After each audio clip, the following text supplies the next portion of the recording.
Hello guys, welcome back to my channel. আশা করি তোমরা সবাই ভালো আছো। আর চলে এসেছে এখন পুজো, আর আজকে হচ্ছে চতুর্থী। এখন যাচ্ছি ঠাকুর আনতে। এইদিকে চলে এসেছি দিদি বাড়িতে, দুষ্টু ঢাক বাজাচ্ছে দেখো। তো এটা নিয়েই যাওয়া হবে ঠাকুর আনতে যাওয়ার সময়।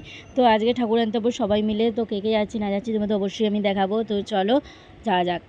আর এইদিকে সবাই মিলে আস্তে আস্তে এগাতে শুরু করে দিচ্ছি ঠাকুর আনতে। আর এইদিকে আমি আর আমার দিদি একদম আস্তে আস্তে গুটি গুটি পায়ে গেছি, কারণ বেশি তাড়াহুড়ো করে লাভ নেই, এখন ওখানে অনেক ভিড় থাকবে। তো এইদিকে দেখো চলে এসেছি। এটা হচ্ছে আমাদের বাড়িতে নিয়ে যাওয়া হবে, মানে আমার দিদির শ্বশুরবাড়িতে নিয়ে যাওয়া হবে। এই ঠাকুরটাই পুজো হচ্ছে, আর এইটাই ওরা অর্ডার দিয়েছে। আর এইদিকে অনেকগুলো ঠাকুরই ছিল, খুব সুন্দর সুন্দর। আর ওই পাশে একদম বিশাল ঝামেলা বেঁধে দিয়ে গেছে, এই যে ভেতর দেখুন জুম করছি। আর এমনিতেও মানে এত ঝামেলা হচ্ছে, টাইমটাও অনেকটা পেরিয়ে গেছে বলে তো তাড়াহুড়ো করে আগে ঠাকুরটা আগে তুলে নেওয়া হলো। তো তারপর ওরা আগে বেরিয়ে যাচ্ছে, তারপর আমরা আস্তে আস্তে আস্তে এখন হেঁটে হেঁটে যাচ্ছি।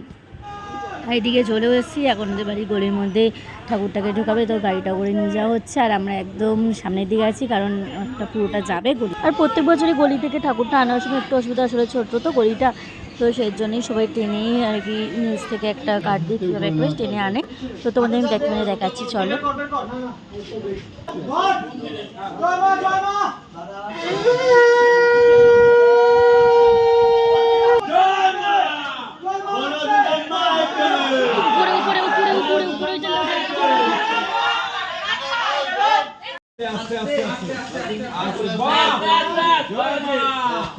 এদিকে ঠাকুর মন্দিরে ঢোকানো হয়ে গেছে, চলো তোমাদের জুম করে দেখাচ্ছি। তো এখন লাইটটা অন করে জাস্ট হেভি লাগবে দেখতে, তোমরা দেখো।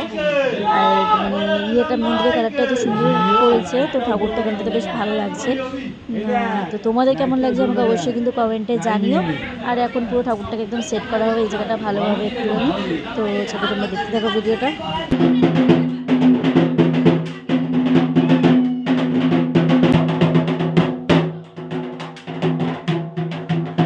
আর এদিকে পুরো সেট করা হয়ে গেছে, তো এখন এখানে ঠাকুরকে বরণ করে নেওয়া হবে। তো তোমাদের ভিডিওটা কেমন লাগলো আমাকে অবশ্যই কমেন্টে জানিয়ে, যদি ভালো লাগে তাহলে অবশ্যই লাইক কমেন্ট শেয়ার করতে ভুলো না। চলো টাটা, দেখা হচ্ছে নেক্সট ভিডিওতে।